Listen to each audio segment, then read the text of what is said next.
Aleluia. Deus é bom. God is good all the time. Amen. Aleluia. O que eu falei? Amém. Você está numa base missionária. Então, de vez em quando, eu vou habilitar você te ensinando pelo menos 2 ou 3 palavras em inglês. Amém? E você vai ser destravado em outras línguas. Não somente no Espírito Santo, mas em nome de Jesus, algumas pessoas vão ser batizados em variedade de línguas. Você crê nisso? Meu irmão, quando você passou por aquele portão, é outra atmosfera. Aleluia. Aleluia. Quem quer aprender a falar inglês? Aleluia. Amém. Então receba essa unção em nome de Jesus. Quem quer aprender a falar espanhol? Aleluia. Francês, árabe, chinês, tailandês, japonês, em nome de Jesus. Aleluia. Glória a Deus. Amém. A nossa maior alegria no intensivo é poder ter contato com você, com a igreja brasileira. Agora na internet tem algumas pessoas nos assistindo. E eu quero que você que está aqui participando do intensivo, você pega o seu celular aí. Se você não está inscrito no nosso canal do YouTube, você precisa se inscrever. Se você não se inscrever no nosso canal do YouTube, pode ser que você não suba no arrebatamento, ok? Então, faz isso rapidinho, pega aí, entra lá, MCM Povos no YouTube, já coloca lá, curte, fala, tô aqui, tá bombando, isso é bênção. Nós não vamos estar transmitindo todas as aulas do YouTube, porque você está aqui. O intensivo não é online, ele é presencial. Então, por essa razão, algumas aulas serão transmitidas. Mas eu quero também que você que está assistindo na internet, que você está no YouTube, corre lá no Instagram e segue a gente no Instagram. Isso é muito importante, pessoal. Sabe por quê? Porque eu acredito na mensagem que será ministrada aqui nesses 21 dias. Eu acredito na unção que está sobre a MCM, e eu creio que essa palavra e essa unção precisa ser espalhada. Tem muita gente na internet com mais de 500 mil seguidores falando nada. Você conhece alguém assim na internet? Sim ou não? E na MCM a gente só tem 25 mil seguidores no Instagram. Nós precisamos mudar isso. Eu quero que você saia daqui decidido a me ajudar. Amém? Vamos chegar aos 100 mil seguidores? Talvez cheguemos a 1 milhão de seguidores. Pastor Rodolfo está ali atrás. Cadê o pastor Rodolfo? Pastor Rodolfo, você concorda com o que eu disse? Pastor Rodolfo é dono de uma das maiores agências de publicidade hoje em São Paulo. E ele vai nos ajudar também. Mas ele é alguém que briga comigo. Pastor Jonatas, fala mais sobre isso. Eu estou lembrando, estou olhando para ele ali e estou lembrando disso. Nos ajude a divulgar. Isso é muito importante. Para que a palavra da obra missionária e essa palavra de caráter, adoração e missões, ela possa se espalhar. Amém? Glória a Deus. Vamos falar um pouco sobre Apocalipse? Vamos falar um pouco sobre escatologia? Depois de alguns anos trabalhando no material, nós conseguimos escrever um livro. Esse livro que eu vou ministrar aqui, essas aulas, elas estão contidas no livro. Seria, é claro, impossível no intensivo, onde nós vamos ter aqui muitos pastores, muitos professores, muitas aulas, eu ministrar tudo o que está no livro. O livro, ele é o resumo de todas as aulas que eu já dei. Eu vim trabalhando esse material desde a época que eu era pastor local, por uma necessidade. Esse livro não nasceu para ser um livro que seria vendido sobre Apocalipse, mas ele de fato é você mesmo que está aqui? Rapaz, Júlio, olha aí, rapaz, eu estou vendo ele olhar para mim, amém. Seja bem-vindo. Eu e o pastor José conhecemos o Júlio no aeroporto em Cuiabá. Isso é fé, gente. Olha aí, glória a Deus. Então, esse livro, ele, de fato, ele não é um livro comercial, mas é um livro que tem o desejo de trazer de volta para a igreja a paixão pelo céu. Então nós colocamos o nome dele de Apocalipse Puro e Simples. Eu estou gastando um pequeno tempo para falar, porque de fato é o propósito desse livro e a aula que eu vou falar, que eu vou ministrar, que eu vou compartilhar com vocês no tempo que eu terei aqui, tá? Contudo, eu quero dizer para vocês, a nossa proposta é simplificar, por isso que o nome é Apocalipse Puro e Simples. Para complicar tem muita gente. Eu tenho uma prateleira de livros que tem muitos autores que eu comecei lendo, pensando que entendi alguma coisa, e terminei mais confuso que eu comecei.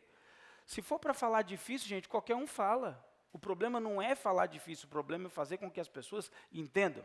Então, meu propósito aqui é, de maneira muito simples, trazer as profundezas daquilo que é o livro de Apocalipse, a grandeza do que é o livro de Apocalipse. Não vou complicar, vou descomplicar, vou tentar usar um vocabulário mais simples possível, porque eu quero que você entenda e eu quero que você volte a sonhar com o céu. Eu já estou vendo que tem gente ali que comprou o livro, né? Amém, é isso aí, tá bom? Você já está assim, ó, 50% que vai subir no arrebatamento, tá? É só você pedir perdão por todos os pecados, lavar suas vestes no sangue do Cordeiro e ser martirizado numa nação, você vai para o céu com esse livro. Amém? Tá fácil, né? Quem foi que falou tá fácil? Aleluia, é isso aí. Amém. Então vamos lá. Apocalipse puro e simples. Nós vamos estudar então a escatologia, mais o nosso, se você quiser colocar aí, matéria, é escatologia, tá?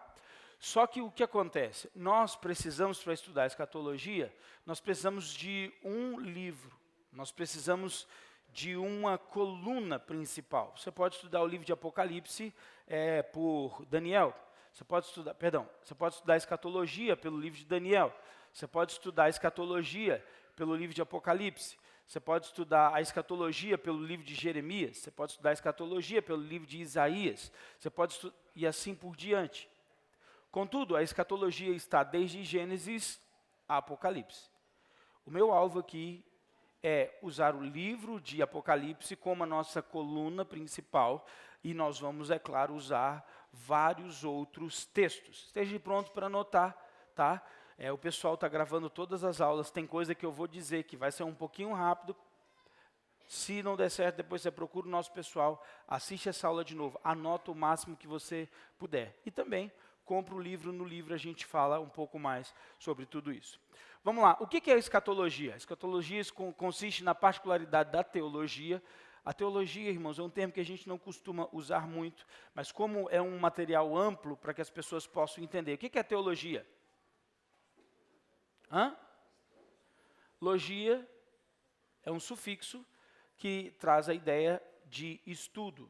E tel é um prefixo, no caso seria o substantivo em si, que fala sobre a pessoa de Deus. Tel é Deus e logia é estudo. A junção do substantivo com o sufixo, você tem a ideia do estudo a respeito de Deus, ok? A teologia, que estuda os acontecimentos ligados ao fim dos tempos e à volta de Jesus Cristo. Então, a escatologia nada mais é, etimologicamente, do que a palavra escatos, últimas e logos tema. Podemos definir também como o estudo das últimas coisas, tá? Então, a escatologia é o estudo do fim, vamos dizer assim. É o estudo do que vai acontecer no fim. Por que nós devemos estudar o livro de Apocalipse? Por que eu devo estudar? Qual que é a relevância disso? Número 1, para amadurecimento da nossa fé. Tá? É extremamente necessário você estudar o livro de Apocalipse para que a sua fé seja uma fé madura. Se nós ouvimos a palavra de Deus, conhecemos a palavra de Deus, é claro que a nossa fé aumenta quando nós ouvimos a palavra de Deus. Contudo, o livro de Apocalipse nos traz uma visão futura. E essa visão futura nos traz convicções e certezas a respeito da igreja. Nós vamos falar sobre isso. A respeito dos judeus, a respeito do mundo dos ímpios, a respeito do diabo. É uma visão geral da Bíblia. Tá? E eu quero dizer para vocês, o livro de Apocalipse, por mais que seja profundo, ele não é complicado. Ele precisa de dedicação. E eu creio que Deus vai te dar e vai liberar uma unção para você, sobre a sua vida, para você entender esse livro e para você ministrar o que eu estou ministrando aqui em nome de Jesus. Você pode dizer amém? Então, o livro de Apocalipse, ele nos leva a um amadurecimento da fé, um posicionamento em Deus. Ele também nos leva a uma compreensão melhor sobre o destino da igreja, dos judeus, dos ímpios e do diabo. E também, ele gera temor de Deus no coração dos escolhidos. Tem alguém aqui que crê que vai morar no céu? Levanta a mão, deixa eu ver. Tem alguém aqui que crê que é escolhido de Deus? Amém. Então, isso gera temor no seu coração. Temor no seu coração. Hoje a igreja, de uma maneira geral, ela não tem mais o temor de Deus. E é necessário estudar o livro de Apocalipse para você ver que Deus, ele é bom. Que Deus, ele é amável. Que Deus, ele é amor. Mas que Deus, ele há, sim, de julgar o mundo. Deus não vai julgar propriamente os seus filhos, de maneira que ele vai destruir toda a humanidade como ele fez lá outrora com Noé. Mas ele, de fato, ele há de julgar os pecados. Ele há de julgar os ímpios. Alguém sabe a diferença de pecador e de ímpio? Quem sabe me dizer? Um de cada vez, não precisa brigar, tá? O que é pecado, gente? Daqui para o dia 23, vocês vão estar falando bastante. Pecado é errar o alvo. Pecado é quando você erra o alvo. Pecado é um acidente. Tá? Então, quem é o pecador? O pecador é aquele que comete a ação ou o ato do pecado. Então, o pecador é aquele que escorrega, que desliza, e ele comete o pecado. Então, o pecador é aquele que ele sabe, mas ele escorrega e cai e comete o pecado. Qual que é a diferença do pecador e do ímpio? O ímpio é aquele que pratica a impiedade, a iniquidade. O que é a iniquidade? A iniquidade é o ciclo consciente de pecado. Quando você vê o juízo de Deus, ele não será simplesmente para os pecadores, mas será para os ímpios e os iníquos. Aqueles que vivem no ciclo do pecado conscientemente. Alguém está entendendo o que eu estou dizendo? Então é claro que se você estiver em pecado e for o momento de Jesus voltar, você vai ficar. Agora, fica muito visível quando nós estudamos o livro de Apocalipse, que Deus há de julgar o mundo. E ele vai de fato penalizar aqueles que, de maneira iníqua, vivem no pecado. Eu vou mostrar para vocês em Apocalipse que há um grupo de pessoas que estará aqui na terra, que mesmo reconhecendo que o juízo está vindo de Deus, eles vão blasfemar contra Deus e vão comer a própria língua. Mas não vão se arrepender. O livro de Apocalipse diz que mesmo com tudo isso, eles mordem e comem a língua e blasfemam contra Deus comendo a língua. Esse é um comportamento iníquo. Tem gente, irmãos, que ele não simplesmente está vivendo uma vida, sabe, como é um pecado, é um acidente. Não, ele está vivendo na iniquidade. Tem gente dentro da igreja assim, sim ou não? Sim ou não? Tem gente assim dentro da igreja, ele vive no pecado.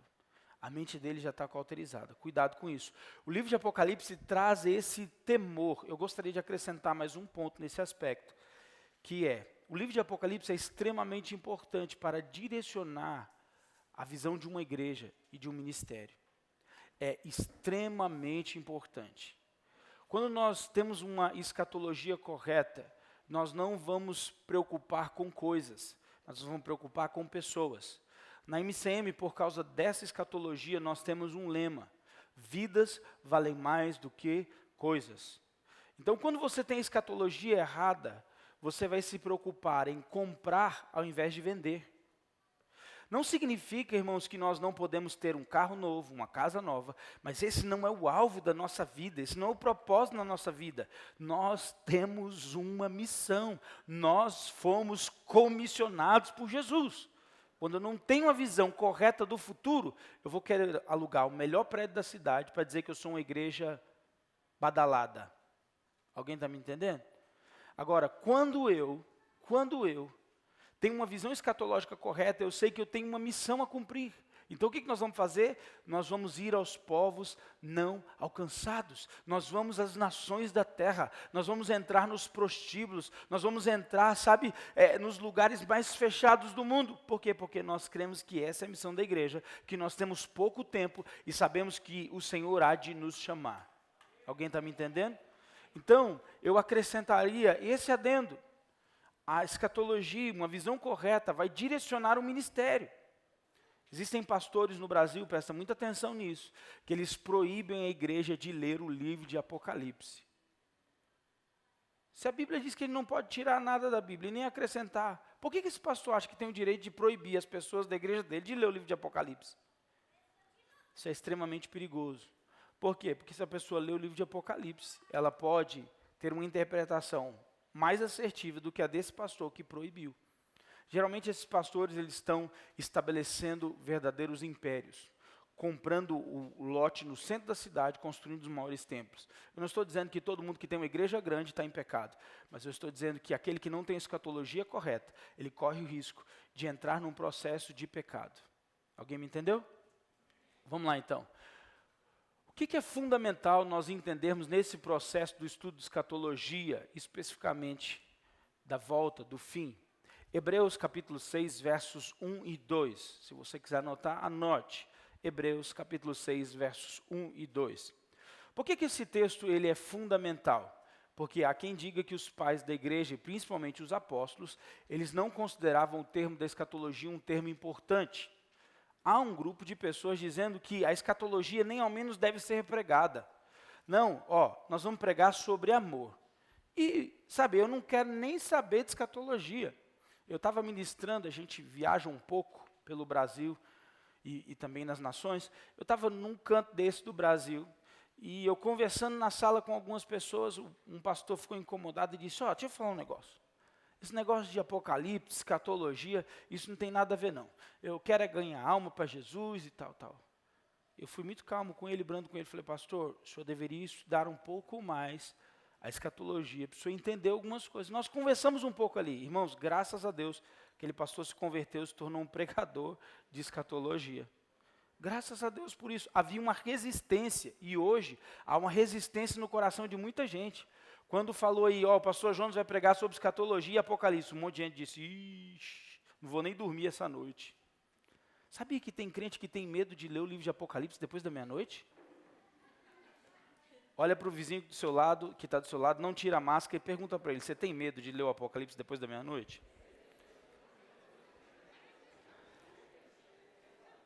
Por incrível que pareça, andando por aí, eu encontrei várias pessoas, e não eram só crianças e adolescentes e jovens, mas pessoas mais velhas. Falou, pastor, depois que eu ouvi o seu seminário, eu até estou com vontade de ler o livro depois da meia-noite para vencer o medo que eu tinha, porque mudou tudo. Ai, pastor, mas tem um tal de um dragão que corre atrás de uma mulher. Meu Deus, quando eu vejo aquele dragão vermelho, eu já penso em sangue. E quando eu penso em... Calma. Amém? Vamos lá então. Há quem diga que o livro de Apocalipse ou a escatologia não deve ser ensinado, não é relevante para a igreja. Vamos ver o que Perdão. Alguém me consegue uma água? Eu já tinha que ter pedido já. Aguinha, pode ser com gás. Aleluia, deixa Deus usar vocês. Pode ser água comum. Mas vamos lá. O ponto é, o autor de Hebreus, nós não sabemos se é Paulo. Né? Eu posso falar, eu estou no intensivo, eu acredito que seja Paulo. Mas nós não podemos afirmar que seja Paulo. Amém? O autor de Hebreus. Eu tenho duas razões no próprio texto que me sugerem que seja Paulo, mas não posso eu afirmar. Contudo, se for Paulo, fera, ele é o doutrinador de escatologia do Novo Testamento. Inclusive Pedro diz assim, olha pessoal, o Paulo é fera em escatologia, ele falou algumas coisas, eu tenho um entendimento sobre escatologia, tudo que vocês estão vendo aqui estão sendo entesourados para um fogo, tudo isso aqui vai ser destruído, mas o Paulo ainda fala umas coisas mais profundas sobre escatologia que nem eu mesmo consigo entender tudo isso. Então, se for o Paulo, nós vamos entender que pelo Espírito Santo ele está estabelecendo um fundamento. Se não for o Paulo que escreveu o livro de Hebreus, aí eu fico mais feliz ainda, porque é um outro alguém que escreveu esse livro, e esse livro está no canon, nós não podemos remover, esse capítulo está no canon, ele é a Escritura Sagrada, e olha o que ele estabelece como fundamento da fé. Vamos ler esse texto? Por isso, pondo de parte os princípios elementares da doutrina de Cristo, deixemos-nos levar para aquilo que é perfeito, não lançando de novo base do arrependimento de obras mortas, da fé em Deus, do ensino de batismos e da imposição de mãos. Quantas doutrinas eu li? Quantas doutrinas eu li até agora? 4. Diga comigo: arrependimento, fé, batismo e imposição de mãos. Para o autor de Hebreus, quatro doutrinas eram fundamentais. Por que eu parei na quarta? Tem mais duas, tá? Porque essas 4 estão ligadas diretamente com o presente e com o dia a dia da igreja. Se você não se arrepender, você não nasceu de novo. Ninguém que não se arrependeu nasceu de novo. A gente só é salvo. Obrigado, pastora Sandra. Ninguém é salvo porque é bom. Nós somos salvos porque nós reconhecemos que somos pecadores. Então, arrependimento. Segundo, fé. Ninguém é salvo sem fé. Você é salvo por outra razão, senão pela fé? Fé. Então, isso é doutrina fundamental. Ele coloca aqui agora que também o batismos e imposição de mãos deveriam ser ensinados e fundamento da igreja. Contudo, ele traz mais 2 doutrinas. Vamos ver quais são? Ele diz, da ressurreição dos e do juízo eterno. Então, para o autor de Hebreus, seja ele Paulo, o escatólogo do Novo Testamento, ou outro autor que escreve esse livro de Hebreus, ele estabelece que seriam doutrinas fundamentais.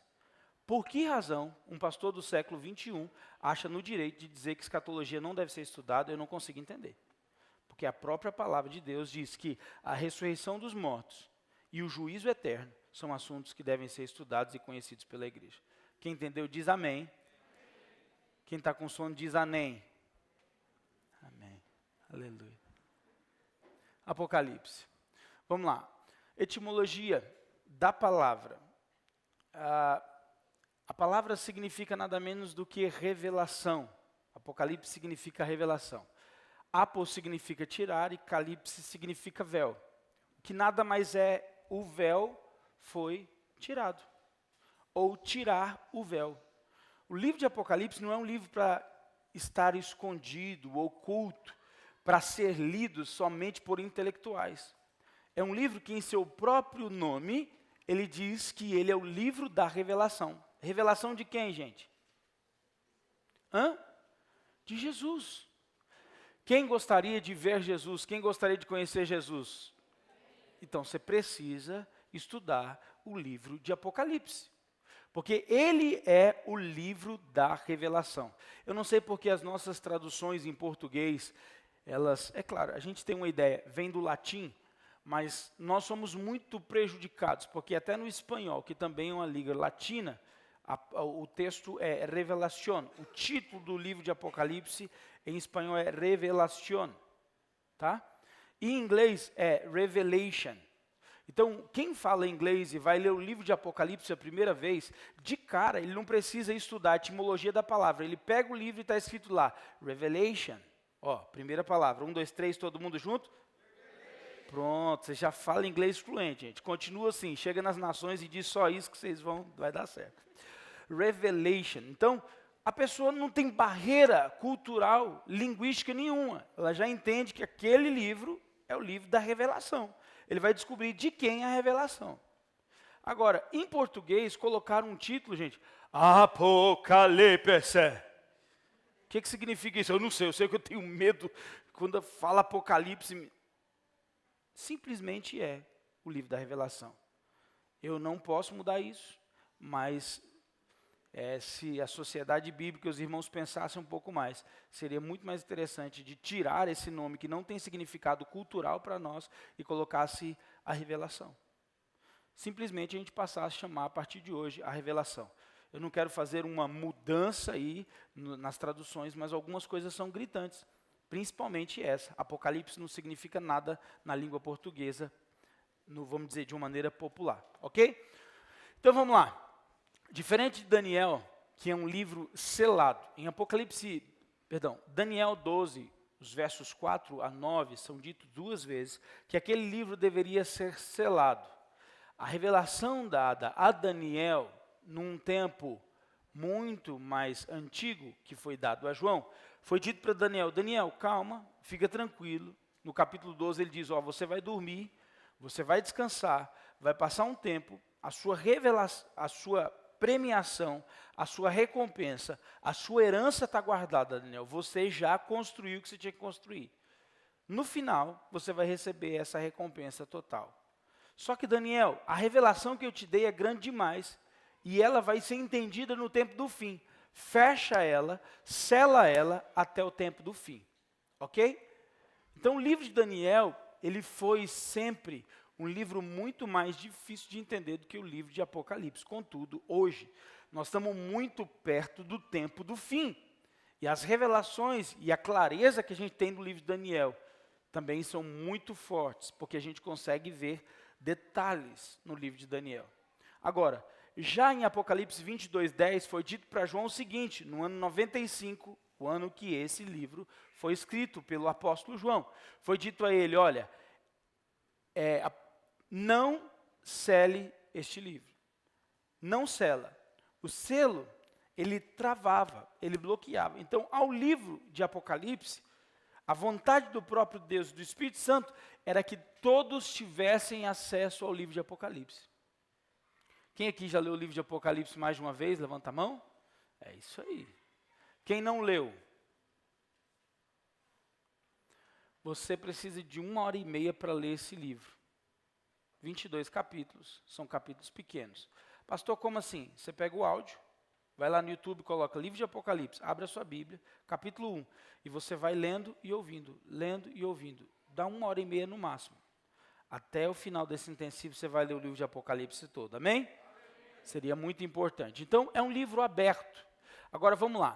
Para a gente não errar, é claro que ele é um livro profundo, e para a gente não errar, eu preciso tomar alguns cuidados. Não significa que ele é complicado, mas eu preciso tomar alguns cuidados. Primeiro, eu preciso desejar conhecer a Deus mais do que acumular conhecimento.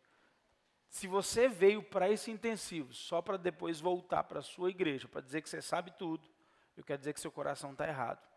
E Deus pode, te dar um tranco depois. O livro de Apocalipse, se você desejar estudar esse livro, você precisa colocar isso em primeiro lugar. Eu quero conhecer Jesus. Entende? Você tem que querer conhecer Jesus. Quem aqui quer conhecer Jesus? Amém. Eu quero conhecer Deus, eu quero conhecer Jesus, eu quero ver Ele. Segundo, você vai precisar de determinação. De que maneira? Primeiro, ler ele todo de uma vez só. É muito diferente quando você vai estudar e você lê um capítulo, e amanhã você lê outro capítulo, e amanhã você lê outro capítulo. Isso é bom. Mas é muito interessante quando você consegue pegar o livro e ler ele todo de uma vez só. Isso é extraordinário quando você consegue ler o livro num dia só, numa sentada só. O livro de Isaías tem 66 capítulos. Nesse mês eu li ele 6 vezes. É totalmente possível você ler ele de uma vez só, numa sentada só. Sabe, você começa a ter intimidade com aquele livro. Você consegue, ver todos os quadros, muda tudo. Porque quando você lê um capítulo hoje, aí você lê outro amanhã, aí você lê outro amanhã. Tá?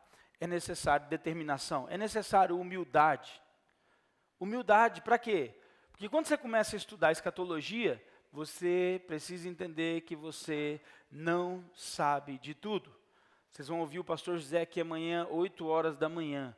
O pastor José está estudando por baixo, há 40 anos, a escatologia e o livro de Apocalipse, por baixo. Amanhã ele deve falar quanto tempo que ele estuda.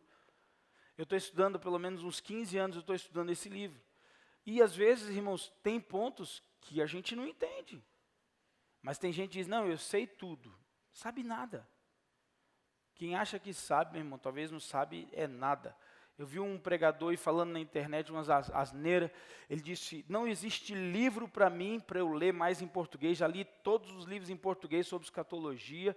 Já li livro em espanhol e já li livro em inglês. Aí eu falei, agora eu quero ver o que vai sair daí.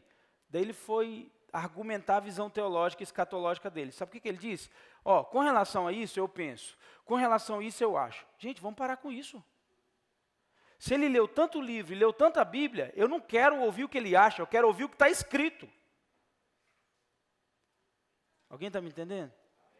Não, eu li tanto e eu sei de tudo. Então, para de dizer o que você acha e diz o que está escrito. Aonde está escrito isso? Qual que é a referência bíblica disso? Qual que é o texto que fala o que você está dizendo? Porque, irmãos, se a gente for estabelecer a verdade daquilo que o homem fala, agora, o que está escrito, isso não pode ser mudado. Alguém me entendeu? Agora, por essa razão, eu preciso ter humildade para saber e entender que eu não sei de tudo e estar aberto para mudanças. Diga para a pessoa que está do seu lado, esteja aberto para mudanças. Amém? Não interpretar com as lentes da própria cultura. Eu já vi isso demais e vejo isso demais em cima dos púlpitos. O cara pega toda a cultura brasileira dele e vai estudar a Bíblia. Deixa eu te falar, Jesus não era brasileiro, tá bom? O Papa não é carioca, amém? Eu acho que eu chateei muita gente aí, né? A Bíblia é um livro que foi escrito em um prisma, é claro que é universal, não me interprete mal, mas ele tem uma lente, ela tem cultura judaica, uma cultura oriental.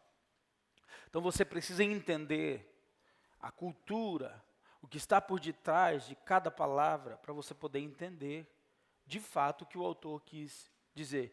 Então você não pode interpretar com a sua própria lente cultural. Quinto, você não pode dogmatizar. Ortodoxia extremista, o que é isso? Não estou aberto para nada. É desse jeito e pronto. Esquece, você nunca vai crescer no entendimento da escatologia. Sexto, fidelidade às regras de interpretação da palavra. Provavelmente você vai assistir uma aula aqui que fala sobre regras de interpretação da Bíblia, ou da palavra. A gente evita usar a palavra hermenêutica, a teologia chama de hermenêutica, mas a palavra hermenêutica é uma homenagem ao deus Hermes, da cultura grega. Então a gente evita usar alguns termos que fazem menção ou alusão à cultura greco-romana. Então a gente usa regras de interpretação da palavra. Nada mais no popular seria hermenêutica. Se você não quer cultuar a um deus grego, eu sugiro que você não diga mais hermenêutica. Alguém me entendeu? Então, você precisa entender que existem regras para interpretar a Bíblia, não só o livro de Apocalipse. Tem gente que pega a Bíblia, está cheio de axiologista por aí. Ele olha para a Bíblia, não, isso aqui eu penso que é isso. Aí vai para a igreja e prega. Irmãos, a revelação é infindável. Isso é uma maldição que vem de Alexandria. Isso é uma maldição de uma escola filosófica. Isso é terrível. Pregadores que pregam o que acham. Para com isso. Vamos lá. Sétimo, literalidade. A Bíblia é um livro literal que usa símbolos. A Bíblia é literal. O que está escrito, está escrito. Para de procurar significado espiritual em tudo. Isso é desculpa para alegorizar. Por exemplo, Apocalipse capítulo 20 fala sobre o milênio. 6 vezes no livro de Apocalipse diz 1000 anos. 6 vezes no mesmo capítulo vai dizer que o diabo vai ser preso por 1000 anos, depois de 1000 anos ele vai ser solto, que alguns irão reinar com Cristo por 1000 anos, e 1000 anos, 6 vezes. Depois você olha lá no capítulo, para eu não ficar nas minhas palavras, está escrito 6 vezes. Aí tem gente que diz, deixa eu falar, 1000 anos não é bem 1000 anos. 1000 anos é um sentido espiritual. Gente, se diz 6 vezes que era 1000 anos, por que não é 1000 anos? Alguém está me entendendo? Está escrito que é 1000 anos? Está escrito que um grande peixe engoliu Jonas, sim ou não? Não, aqui não é bem assim, é impossível. Está entendendo? Ué, se a Bíblia diz que engoliu, engoliu. E eu vou usar um jargão bem pentecostal, que diz que se a Bíblia dissesse que Jonas tinha engolido o grande peixe, ele tinha acreditado. Né? Você já ouviu esse jargão, não já? Eu acredito em tudo que está escrito, meu irmão. Está escrito? É isso que eu acredito. Talvez eu não consiga dimensionar e entender, mas a Bíblia é literal. Depois a gente fala de como interpretar esses símbolos. Ela usa símbolos, mas a Bíblia ela vai explicar ela mesma. Verso 8. Compreender o significado bíblico de cada símbolo. A gente vai mostrar isso para vocês depois como fazer isso. 9. Interpretar o cenário corretamente. Quando você estiver lendo o livro de Apocalipse, precisa fazer uma pergunta. Onde isso acontece? Por exemplo, você vê o cenário. Tem um cenário. Capítulo 1, onde que acontece isso? Capítulo 2 e 3, onde acontece isso? Capítulo 4, onde está acontecendo isso? Capítulo 5, o que é isso? O que está acontecendo aqui? Capítulo 6, 7 e 8, o que está acontecendo aqui? Capítulos 8, 9, onde que acontece isso? É uma simples pergunta que vai te fazer identificar o cenário, para você não ver a igreja aonde ela não está. Isso é extremamente importante. Porque se você não identifica onde está acontecendo aquilo, você vai colocar a igreja no lugar errado. O cenário é extremamente importante. Alguém me entendeu? Se não entendeu, eu vou explicar o que seria esse cenário. Céu e terra. A pergunta simples é, isso acontece na terra ou isso acontece no céu? Uma pergunta simples que deve fazer. Ok? Isso vai ajudar muito, muito. Isso é uma regra. Interpretar corretamente o destinatário. Nem toda profecia ela tem um alvo de alcançar todo mundo. Algumas coisas que estão escritas na palavra de Deus, elas têm um destinatário específico. Tem profecias que elas estão ligadas diretamente aos judeus. E nós não podemos mudar isso. E tem gente que não entende isso e faz uma bagunça escatológica. Vamos lá. Conflitos. Eu quero ser muito objetivo aqui nesse momento. Não vou gastar tempo aqui, de fato, não quero. Quero terminar aqui e até certo ponto agora à noite. 3 temas que geram principais conflitos no livro de Apocalipse. Tá? Eu entendi o seguinte, que se a gente entende o que gera o conflito, a gente consegue ter o entendimento bíblico de como se posicionar e assumir, vamos dizer assim, uma visão escatológica correta. Então, número 1 de todos os conflitos, o livro é histórico ou profético? Quando você estuda o livro de Apocalipse, você precisa entender que Apocalipse, ou o livro da revelação, é um livro futuro. O livro de Apocalipse, ou a profecia, deixa de ser profecia quando ela passa a ser passado. Alguém concorda comigo? Eu vou profetizar sobre a sua vida. Aí eu pego sua carteira de identidade e digo, eis que te digo, nasceu no dia 25 de agosto de... Ué, não é mais profecia, gente. Então, se o livro do Apocalipse, ele é uma profecia futura, eu não consigo de fato entender, porque algumas pessoas dizem que o livro de Apocalipse, ele é histórico. Mas tem um grupo de pessoas que defende arduamente que todo o livro de Apocalipse já se cumpriu. Sabia disso? Se não sabia, esquece. Vamos lá, 2. O milênio é outro ponto de conflito. Espera aí, esse milênio é literal ou esse milênio é figurado? O milênio serão 1000 anos que Cristo há de reinar aqui na terra, ou esse milênio já começou. Esse milênio está acontecendo agora. Tem um grupo que diz que esse milênio é literal. Ainda não começou, e ele vai começar depois da tribulação de 7 anos que vai acontecer na terra. Jesus volta e ele estabelece o milênio.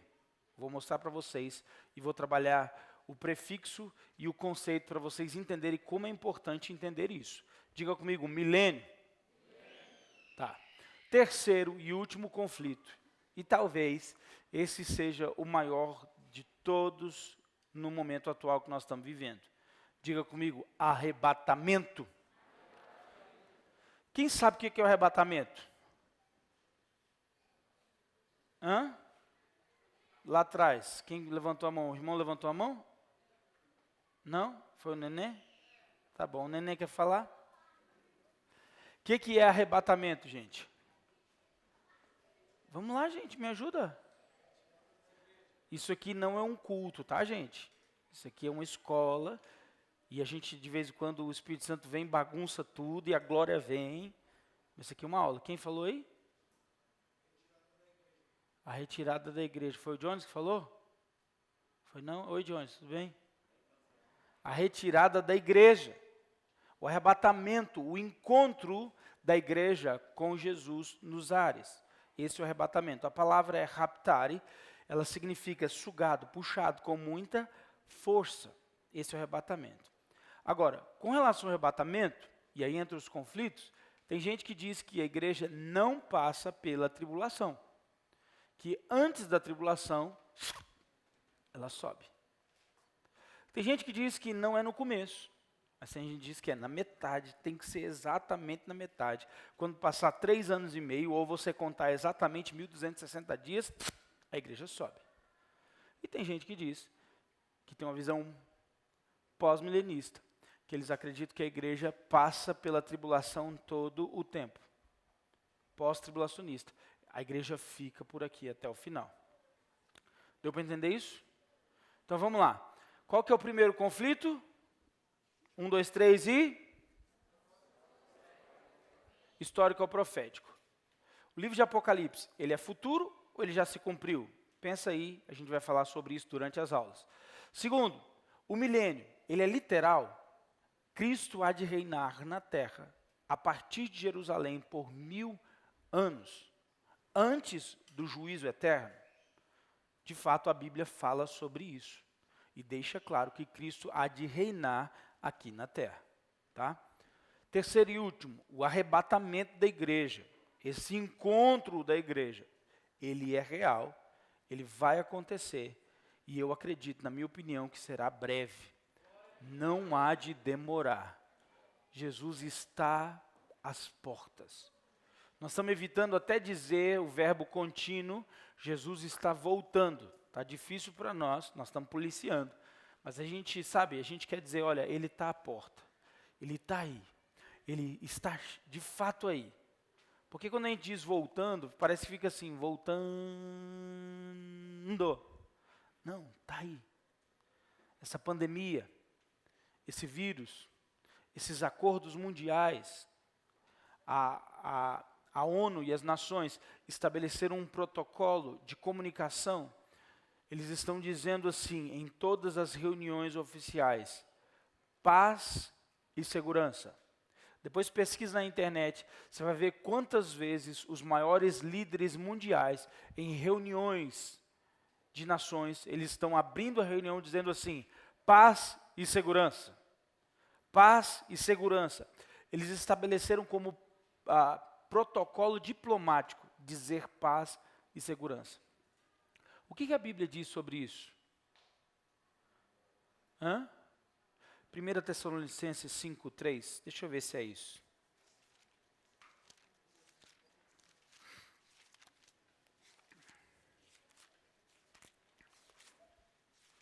Primeira Tessalonicenses 5:3. Quem achou diz amém. Verso 1, vamos ler do 1.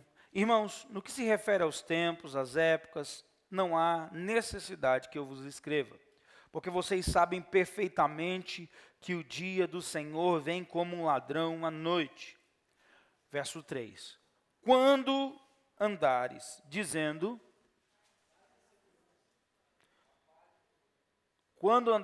o quê? Eis que lhes sobrevirá o quê? Como vem dores de parto, que está para dar luz, e de modo nenhum escaparão. Então, a Bíblia diz que quando o pessoal começasse a dizer paz e segurança, nós deveríamos tomar muito cuidado. E agora, depois se você pesquisar na internet, você vai ver que é comum isso. Os grandes líderes levantar a mão e dizer paz e segurança, como se fosse um cumprimento. Isso é um alarme de que Jesus está voltando. Você pode dizer amém? Glória a Deus. Então vamos lá, vamos passando aqui rapidinho. Apocalipse é um livro histórico ou profético, eu já falei sobre isso. A visão preterista diz que tudo já aconteceu. Eles enxergam de maneira cíclica a história. Eles enxergam, para eles, o evento de Apocalipse já aconteceu várias vezes no decorrer de toda a história e continua acontecendo. Deixa eu ser sincero, eu não consigo ver nada assim. Na cabeça deles, o anticristo já veio e vai continuar vindo muitas vezes. Isso é meio louco. Agora, o que de fato é que Antíoco Epifânio, ele foi um tipo do anticristo. Quem foi Antíoco Epifânio? O imperador romano, que foi terrivelmente mal contra os judeus, perseguidor contra os judeus, viveu em meados de 150 anos antes de Cristo. Se tiver algum historiador, me ajuda aí, mas eu acredito que é isso, 150 anos antes de Cristo. Eu anotei ali, até anotei, está ali na tela. 150 anos antes de Cristo, e ele torturou judeus e ele matou porcos em cima do altar do templo. Agora você imagina, judeu gosta de porco? Hã? O porco é um animal puro ou impuro para o judeu? Agora você imagina alguém sacrificar porcos em cima do altar do Senhor. Então, essa foi a maldade praticada, dentre muitas, de Antíoco Epifânio. Então, os preteristas que acreditam que a profecia ela é passado, eles dizem que, de fato, Antíoco Epifânio foi o artigo definido, o anticristo. O que é a visão correta, pessoal? Presta muita atenção nisso. Antíoco Epifânio foi um tipo do anticristo. O que é um tipo? Ele é uma sombra. Ele mostra, ele é distante, um reflexo do que será aquele que virá. Dá para entender isso? Nero, ele teve a capacidade, segundo os historiadores, de subir na sacada, tacar fogo em Roma e deixar a cidade queimar, gente gritando e ele assistindo. Isso é maldade? Não é maldade? Só que Nero não foi o anticristo, ele foi um tipo de anticristo. Deu para entender isso? Então, pastor, quem será o anticristo? A gente vai falar sobre isso mais na frente. Ele vai juntar toda a fúria, ira, maldade de Epifânio, de Nero, de Hitler, em uma só pessoa. Entende isso? E se eu fosse você, não é por medo, não é por ser um escapista, mas é por entender que Deus tem algo melhor. Eu desejaria subir ao invés de ficar. Amém? Vamos lá. Esse grupo dos históricos, eles acreditam dessa maneira. Nós, diria eu, acredito que a nossa visão é futurista. A gente acredita que o livro de Apocalipse, ele é uma profecia e ele está ligado ao futuro. O que está escrito no livro de Apocalipse, uma pequena parte já de fato aconteceu. Agora, a maior parte do livro vai acontecer. Nós estamos aí prestes a viver o que o livro de Apocalipse nos traz.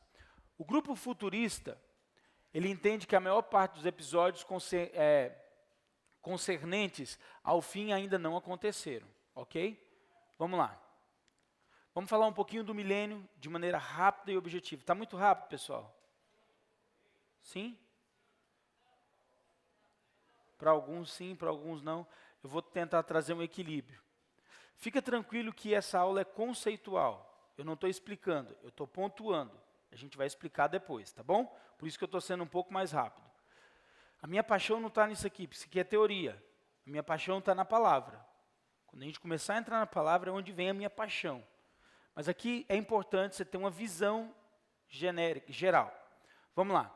O milênio, que seriam os 1000 anos, ele é figurado ou ele é literal?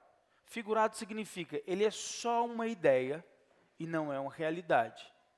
Lembrando, a Bíblia é um livro literal. Se a Bíblia diz que o milênio é literal, ele é literal. Contudo, um grupo de pessoas, eles se consideram amilenistas. Eu quero me ater ao conceito, para que você possa entender. Quando as pessoas que estudam a Bíblia, eles estabelecem conceitos, títulos, você deve tomar muito cuidado, porque esses títulos falam muito. Por exemplo, em português, o prefixo, ele geralmente indica uma negativa ou uma afirmativa. Nessa palavra, o substantivo aqui é esse, ó, milen. Tá vendo? Que seria milênio. Então, a gente tem aqui um prefixo. Esse prefixo A, ele é negativo. O A e o I, muitas vezes, eles negam. Por exemplo, quando eu digo que alguém é ignorante, o que eu estou dizendo que essa pessoa é? Hã? Muito bem, sem conhecimento. Por quê? Porque a palavra gino é conhecimento. Então, se eu digo que alguém é igno, eu estou dizendo que ele não tem conhecimento. O prefixo negativo, ele nega o que o conceito estabelece. Sendo assim, o I e o A geralmente são negativos. Então, quando a gente lê amilenista, a gente está dizendo que eles negam o milênio literal. Ok? A ideia, eles negam a existência literal do milênio e alegam que é apenas uma expressão figurada que deve ser interpretada de maneira mais alegórica e subjetiva. O outro grupo, dentro do milênio, eles vamos ver o que pelo título. O que está escrito ali no título? Pós. O prefixo fala alguma coisa? Quem falou aí? Depois do milênio o quê? A ideia está perfeita, eu quero pegar a sua ideia. Depois do milênio o quê?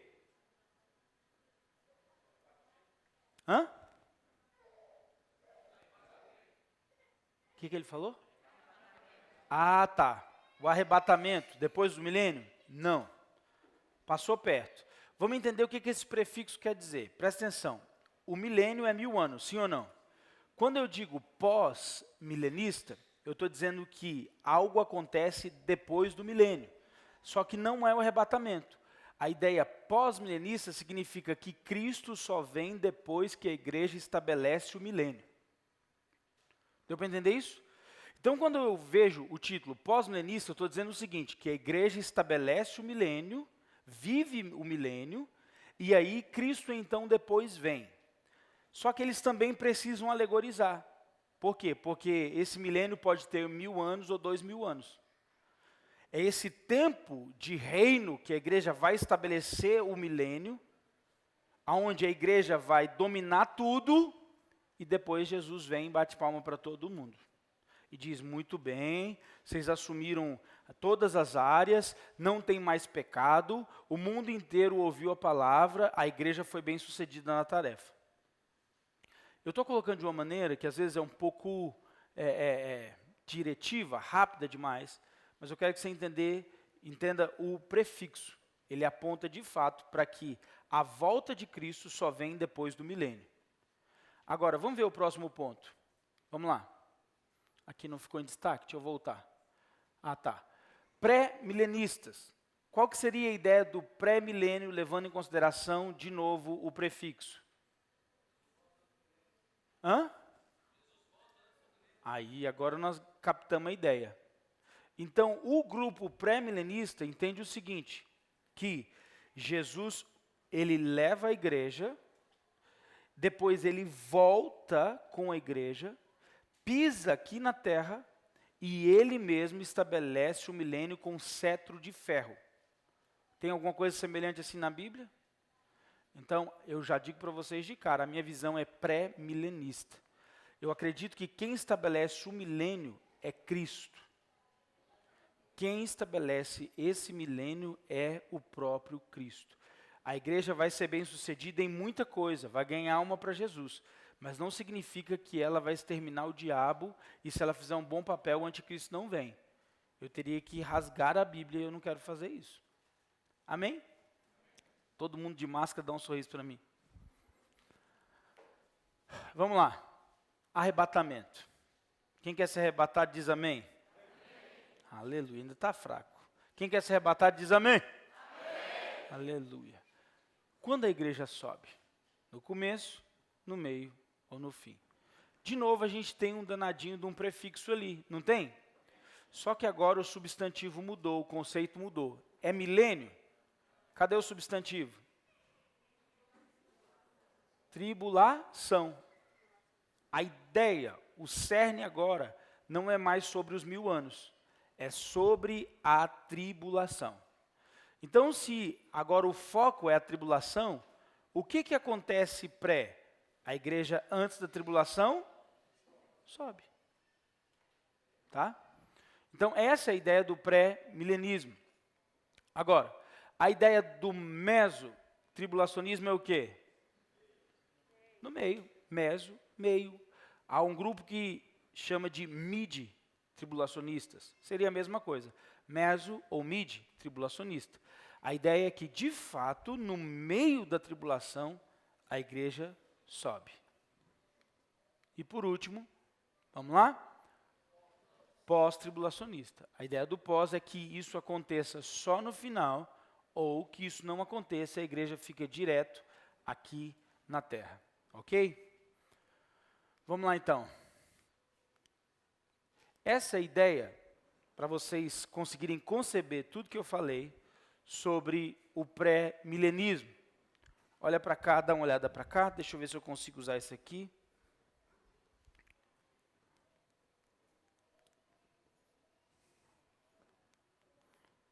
Não está funcionando. Alguém está vendo a luzinha ali? Está muito fraca, né? Está dando para ver? Uma luzinha verde piscando? Não, né? Quem não está vendo, levanta a mão. Quem está vendo, levanta a mão. Aleluia. Vocês não precisam de ir no oculista, tá? Mas vamos lá. Aqui a gente tem uma cruz, deixa eu usar aqui que fica mais fácil. A primeira vinda de Cristo. Cristo, ele vem e ele, a partir da cruz, ele começa uma nova era. Não entenda a palavra nova era como uma palavra mística, mas ele estabelece um novo tempo, o que nós chamamos de tempo dos gentios. Cristo, ele vem ao mundo em carne. João diz que o verbo se fez carne e habitou entre nós. Então, ele veio a primeira vez. Só que ele veio como homem. Ele veio em carne. Os judeus se confundiram nisso bastante, porque eles esperavam que ele viesse montado num cavalo branco e que ele vencesse todos os inimigos. Os judeus estavam vivendo naquela época debaixo do jugo de Roma. Roma era o império predominante, vigente naquela época.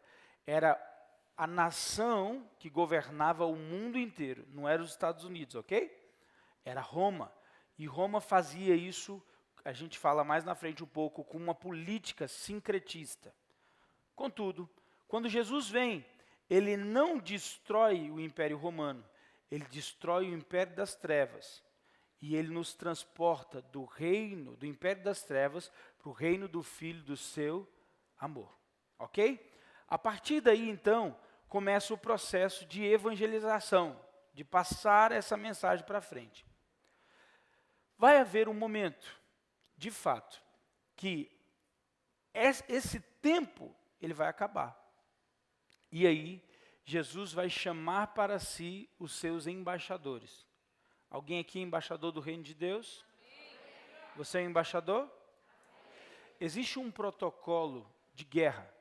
Tem algum militar aí? Não? Existe um protocolo de guerra de que antes que o presidente da nação que vai declarar guerra, que ele declare essa guerra oficial, existe um protocolo que ele retire todo o seu time do país que ele vai declarar guerra. Até aqui estão me entendendo? Então, por exemplo, se o Brasil fosse fazer guerra contra a África do Sul, vamos pegar um exemplo bem grotesco aqui. Brasil e África do Sul. Daí, de repente, o Bolsonaro diz, olha, não está dando certo, nós vamos fazer guerra com a África do Sul. Então, o que nós vamos fazer? Liga agora na embaixada, manda reunir os brasileiros que estão por lá, rapidinho, junta todo mundo, bota dentro da embaixada, freta um avião e manda esse povo sair daí. O clima já está tenso, já está tendo discussão, né? Mas não anunciou a guerra. Esse é o protocolo. Daí pega aquele avião e tirou todo mundo, tirou. Estamos em guerra. Aí nós vamos enviar agora a tropa. Mudou. Os civis estão guardados e as tropas virão. Quando a gente olha isso de maneira bíblica, Jesus, antes de declarar guerra contra o mundo, ele vai chamar os seus embaixadores, ele vai chamar os seus cidadãos e vai depois mandar as tropas para destruir os inimigos. Você pode dar um glória a Deus por isso?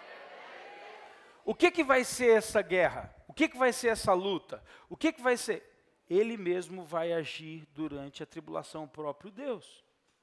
Ele vai mandar os exércitos do céu, ele vai fazer com que a terra, sabe, a criação. Deixa eu até ensinar outra coisa para vocês que é importante. Quando nós estamos falando do prisma bíblico, não use a palavra natureza. A palavra natureza não é bíblica. A criação, sim. É a criação que geme, não a natureza. A palavra natureza, ela vem da linha evolucionista. Então, é uma linha darwinista. Por isso que eles usam a palavra natureza. Vem de natural.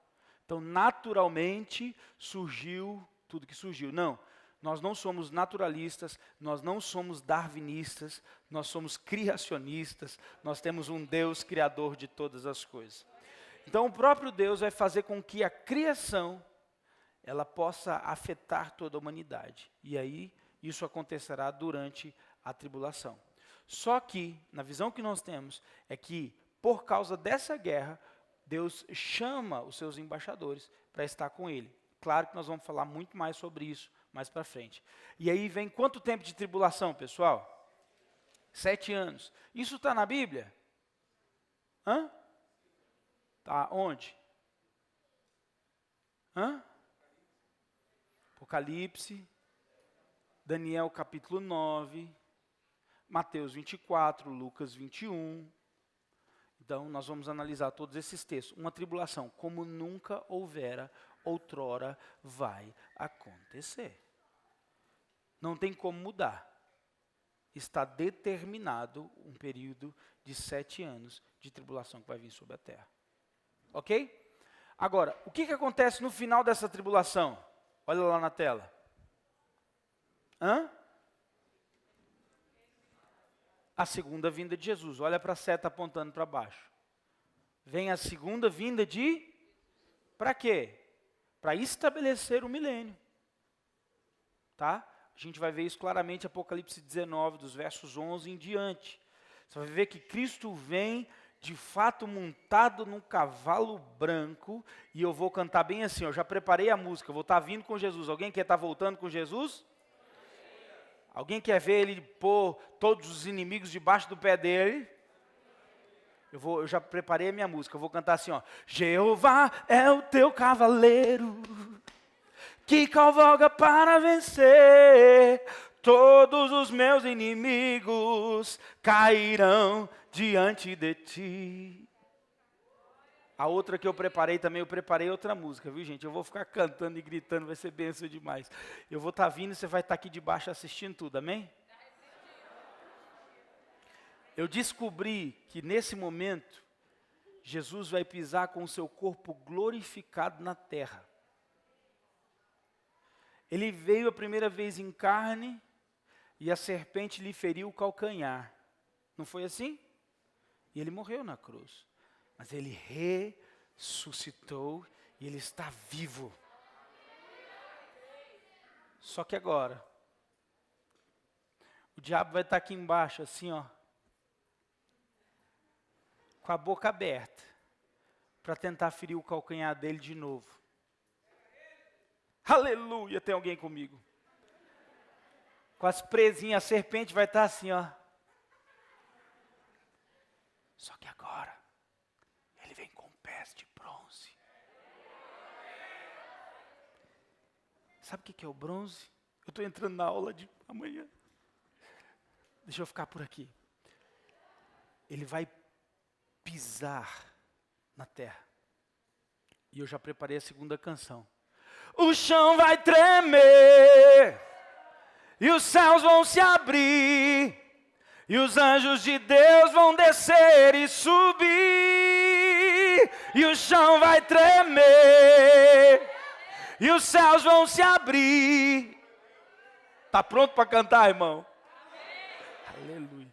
Sabe o que é isso? É uma... Ai, irmãos, é um negócio muito doido. Ele vai pisar e a terra vai partir no meio. Só o fato dele pisar, de fato aí é o céu descendo na terra e vai abalar todas as estruturas do inferno e de Satanás. Se você é crente, dá uma rajada aí, dá um glória a Deus. Aleluia! Aleluia! Pode aplaudir Jesus também, gente.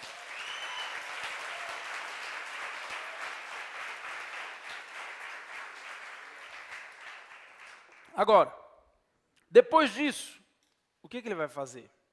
Ele vai pegar 2 carinhas que deram problema, chamado falso profeta e anticristo. E ele vai pegar os dois e dizer assim, vocês são insignificantes. vai pegar eles, vai jogar eles num lugar chamado Lago de Fogo. Há quem diga que tem uma temperatura bem tranquila, se você quiser tirar suas férias lá. São 5 milhões de graus Celsius. Tá? É um lago de fogo com 5 milhões de graus Celsius. Eles vão ficar lá o resto da vida, aqueles dois. Só que eles vão estrear. Nesse episódio que ele pisa na terra, ele vai pegar Satanás, o diabo, a antiga serpente, e vai prender ela no abismo por mil anos. E aí o que começa? O reino milenar. Satanás está preso por quanto tempo? 1000 anos. É isso que a Bíblia chama de milênio. Depois, mais na frente, eu vou falar por que desse milênio. Meu Deus, se ele voltou, por que ele não acabou com tudo logo? Lembre-se, Deus é justo ao extremo. Ele precisa fazer isso para acabar com a reclamação em cima da Eva e do Adão.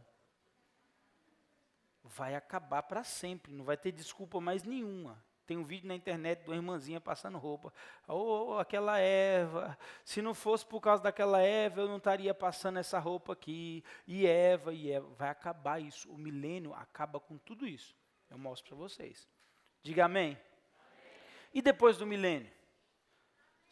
Amém, aleluia. Satanás é solto por um pequenininho intervalo de tempo. E mesmo assim, não a igreja, mas um grupo que vai estar aqui no milênio, eles vão seguir Satanás com Gog e Magog. Satanás, a antiga serpente, agora é um dragão. A serpente cresceu, deixou de ser serpente, amadureceu, se tornou um dragão. A persuasão dela que ela fez só com uma Eva e com um Adão. Agora ela vai usar a mesma persuasão, só que agora com muito mais habilidade. E ela vai arrastar um exército da largura da terra para lutar contra Deus, contra Cristo. Só que aí, nesse momento, não é mais um anjo que vai lutar contra o diabo, porque a gente sabe que isso aconteceu lá atrás, amém? Quem que pôs Satanás para fora do céu? O arcanjo Miguel com os anjos. Agora, quando Jesus voltar, depois da tribulação, quem que vai dar cabo no falso profeta, no anticristo, e vai prender Satanás? Jesus. Mas no final, aqui depois do milênio, quando, de fato, Satanás, no final, reunir um exército para lutar contra Jesus, em Jerusalém, o próprio Deus, diga comigo, Enrê. Sabe o que significa Enrê? Tradução goianês. Vixe. Oxente. Uau. Em inglês é uau. Yes! A gente fala aqui no Goiás assim, Enrê. Diga comigo, 1, 2, 3 e... Muito bem. Então, o que acontece? Nesse exato momento aqui, o próprio Deus vai mandar fogo do céu. Pode.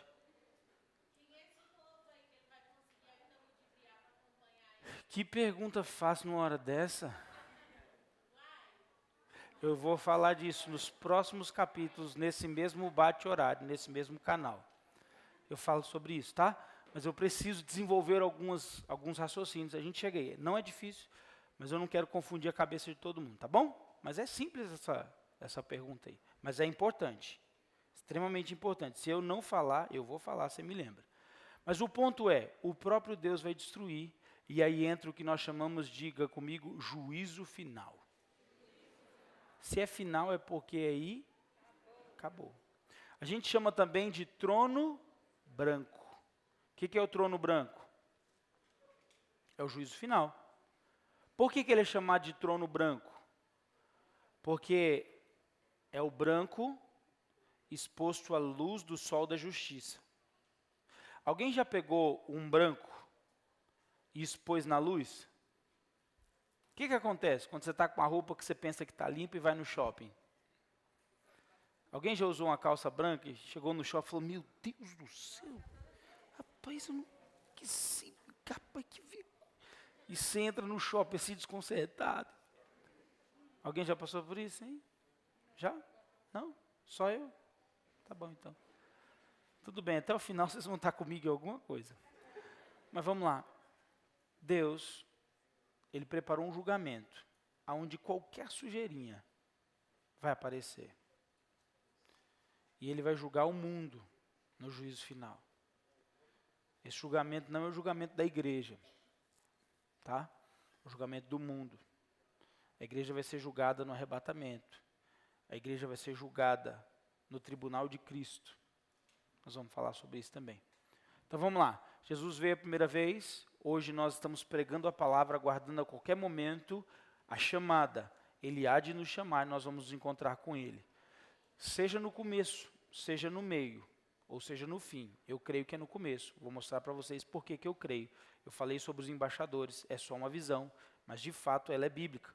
Agora, seja de qualquer maneira, a tribulação é real, ela vai acontecer. No final, Jesus vem e estabelece o milênio. Depois do milênio, ele solta Satanás. Satanás engana uma multidão que luta contra Jesus e o próprio Deus destrói Satanás de uma vez por todas e julga o mundo de uma vez por todas. E aí nós vamos ver o que chamamos de estado eterno, que é novos céus e uma nova terra. Você vai ver a nova Jerusalém descer do céu, toda de ouro. Isso vai ser extraordinário. Tem gente que diz assim, pastor, mas é tão pequena. Para com isso, gente. Pequena. Eu tô falando, não existe uma cidade no mundo do tamanho dessa Jerusalém que vai descer, mas ela será a capital. É isso que muita gente não entende. Deixa eu falar isso depois, senão eu vou deixar todo mundo doido. Vamos lá. Rapidinho aqui no contexto histórico. Tem mais 5 minutos? É isso, pastor Rodrigo? É? Se não for, é. Vamos lá. Quem que escreveu o livro de Apocalipse, pessoal? O apóstolo João. Quando? No 1º século. Em que ano? Aproximadamente no ano 95. Que João era esse? Que João era esse? O apóstolo João, ou também chamado de discípulo amado. O mesmo autor de Apocalipse é o autor do Evangelho de João e também o autor das epístolas de 1ª, 2ª e 3ª João. Tá? É o mesmo autor, alguém extremamente íntimo com o Senhor. Aí eu quero liberar uma palavra sobre você e quero que você entenda. A intimidade produz revelação. Se você quer revelação, você precisa primeiro buscar a intimidade com o Senhor. O Senhor não vai revelar os seus segredos a quem não é íntimo dele. Então, se você quer revelação, você quer segredo. Se você quer segredo, você precisa ser íntimo de Deus. João era essa pessoa que Jesus pôde confiar. Foi aquele que deitou a cabeça no peito dele e foi aquele também que até o último momento ficou ali na cruz com ele. E o próprio Jesus disse, olha, cuida da minha mãe, cuida dessa mulher aí. Então, João se tornou alguém muito íntimo aqui na terra. Isso fala muito comigo. Se você quer ser íntimo do Senhor no céu, você precisa ser íntimo aqui na terra. Eu quero dizer para você, a eternidade já começou.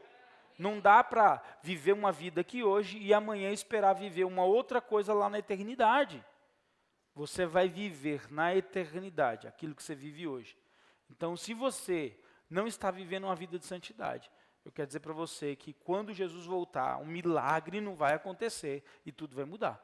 Você vai ter no céu o que você vive aqui hoje. Vou falar muito sobre isso daqui para frente. Quando que aconteceu isso e onde que aconteceu? Aconteceu numa ilha chamada de Patmos, próximo a Éfeso.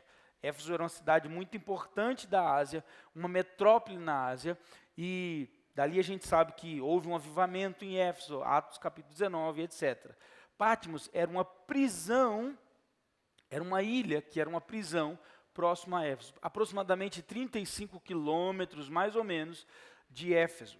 Para quem ia para lá? Quem ia para Patmos? Os piores de todo o Império Romano. Eles mandavam para lá os problemáticos, assassinos, ladrões, iam para Patmos. O que acontecia em Patmos? Patmos, eles eram obrigados a serviços forçados, eles faziam sal. Agora você imagina, num lugar extremamente quente, numa ilha extremamente quente, trabalhando forçado, fazendo sal. Esse é um ponto. Agora, por que João vai para lá? Qual que é a razão de João ir para lá? Abre a sua Bíblia, Apocalipse capítulo 1.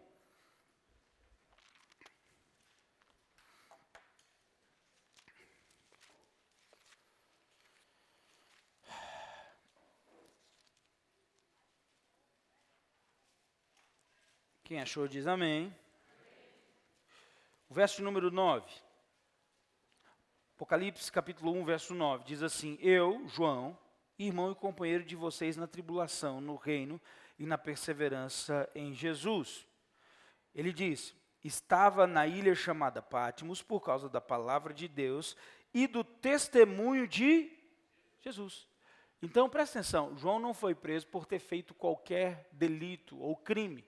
Ele não foi preso por sonegar impostos, ele não foi preso por nenhuma outra razão. Aqui diz que ele foi preso por causa do testemunho. Ele foi preso por causa da palavra. Ele conservou o testemunho e ele conservou a palavra. Por que ele foi preso? Porque ele era um ateu. Assustei todo mundo, né? Vou explicar o que era o conceito de ateu na época. Para nós, o conceito de ateu é negar Deus.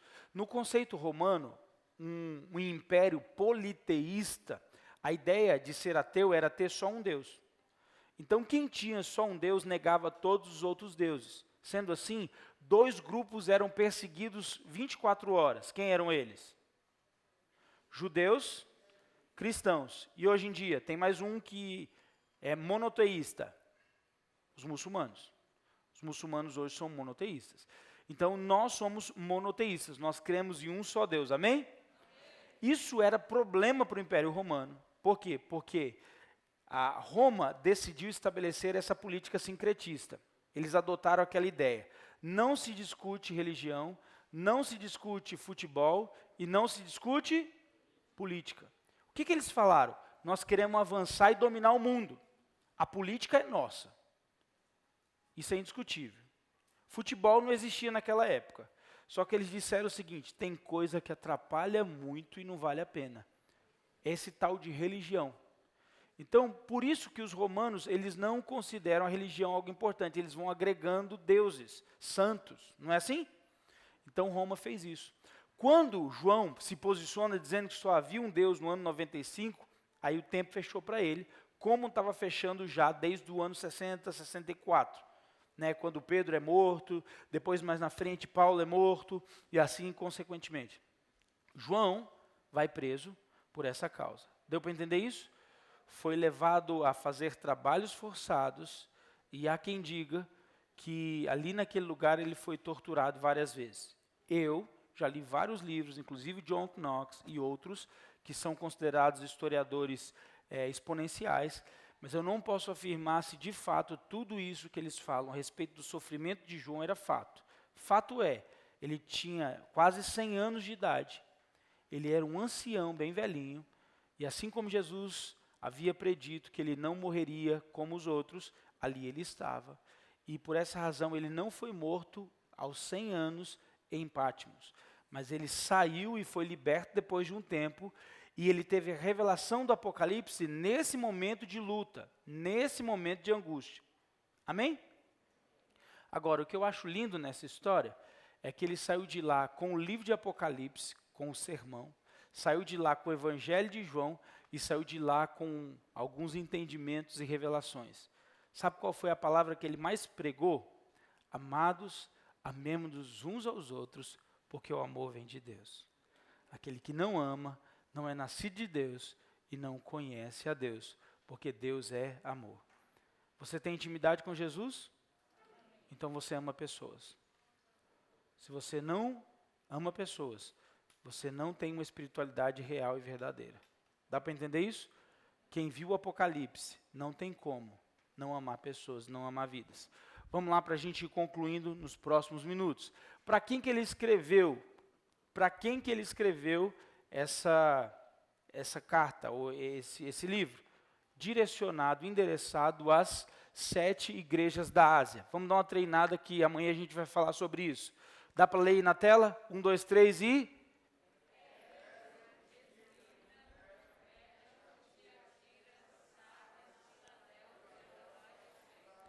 essas eram as 7 igrejas, as 7 igrejas da Ásia. Então nós vamos entender um pouco melhor por que ele escreveu, quem eram essas 7 igrejas, quais eram as características delas. Essa carta não era só para as 7 igrejas, mas também servem para nós.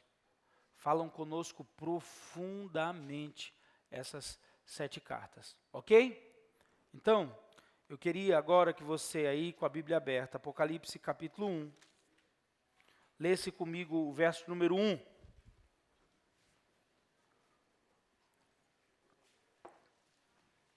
Diz o seguinte: revelação de Jesus Cristo. Está assim na sua Bíblia? Olha para mim, esse é o título do livro. Eu não sei por que razão colocar Apocalipse, porque na primeira linha, João já escreveu, revelação de Jesus Cristo.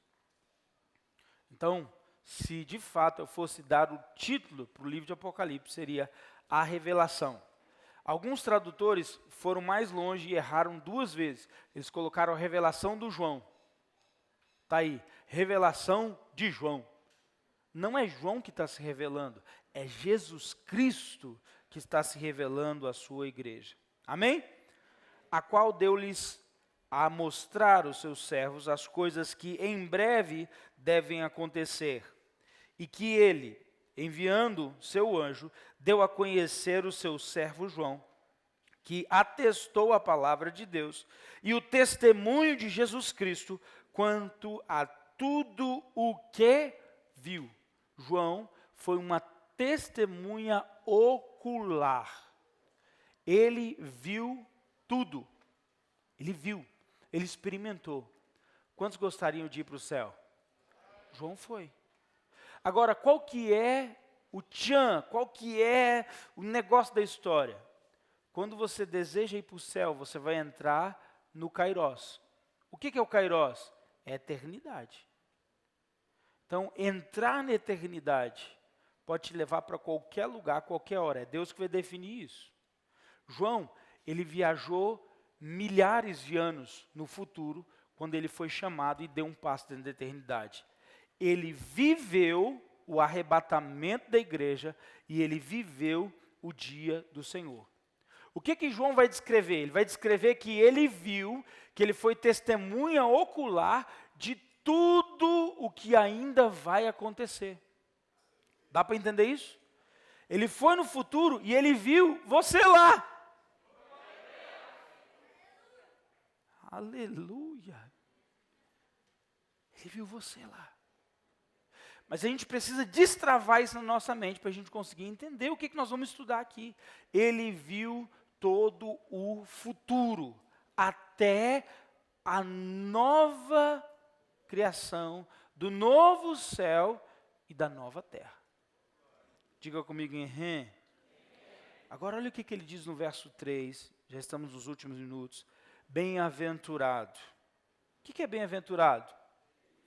Feliz, próspero, realizado. Bem-aventurado é aquele que... Você já leu? Então você é bem-aventurado. Bem-aventurado é aquele que...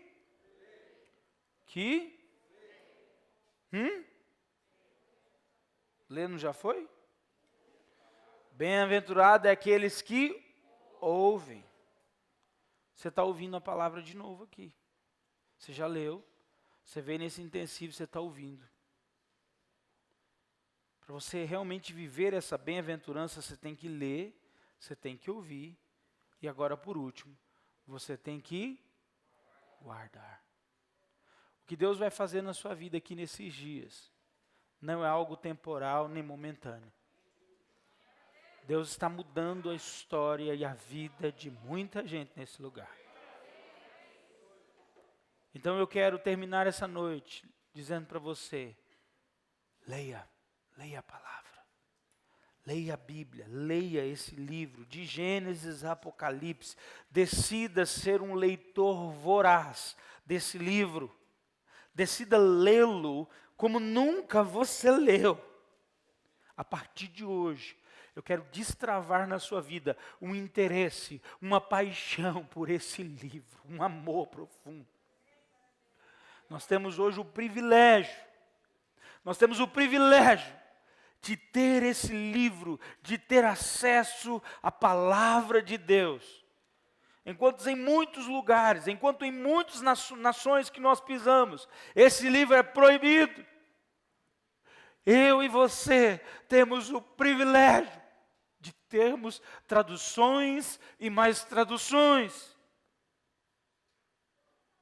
Eu quero que você entenda, você precisa desse livro para você viver. Segundo, ouça, faça cursos, estude. Muda um pouquinho, sai um pouquinho daquele Netflix, de coisa que talvez não te edifique tanto, mas saia daqui decidido, sabe, em de fato estudar esse livro, ouvir sobre esse livro. Você vai ouvir aqui cerca de 200 horas. Todos os homens que vão pisar nesse púlpito, todos os homens que vão pegar esse microfone, nós conhecemos a vida deles. São pessoas que Deus tem levantado nessa nação e nas nações para fazer a diferença. Abra o seu coração para receber. Saia desse lugar de simplesmente críticas e abra o seu coração. Fala com o Espírito Santo. Espírito Santo, fala comigo nesses dias. O teu servo ouve, eu quero ouvir. E por último, guarde. Eu fiz o meu intensivo em 2002, 2000 e alguma coisa. Até hoje eu tenho o meu caderninho, as minhas coisas guardadas. A minha vida foi uma antes do intensivo e uma depois do intensivo. Essa não é mais uma oportunidade na sua vida. Essa é a oportunidade que Deus está te dando.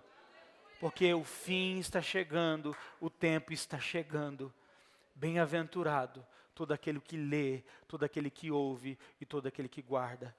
Deus abençoe os meus irmãos nessa noite, dá a eles uma noite de descanso, dá a eles sonhos espirituais, dá a eles visões. Nós declaramos em nome de Jesus que esse altar chamado intensivo já está erguido e que nós iremos, Senhor, oferecer, Senhor, adorações, orações, votos, entregas aqui nesse altar, Senhor, e o Senhor há de responder com fogo do céu. O Senhor há de responder com fogo do céu.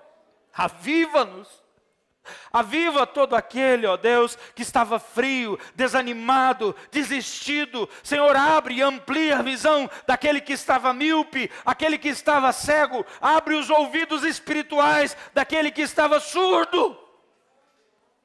Muda a mente daquele que estava acomodado. Muda, Senhor, o comportamento daquele, Senhor, que estava no pecado. Senhor, nós declaramos que esses dias serão dias impactantes, marcantes, definitivos, para cada pessoa que está aqui, em nome de Jesus. Se você concorda, diga amém.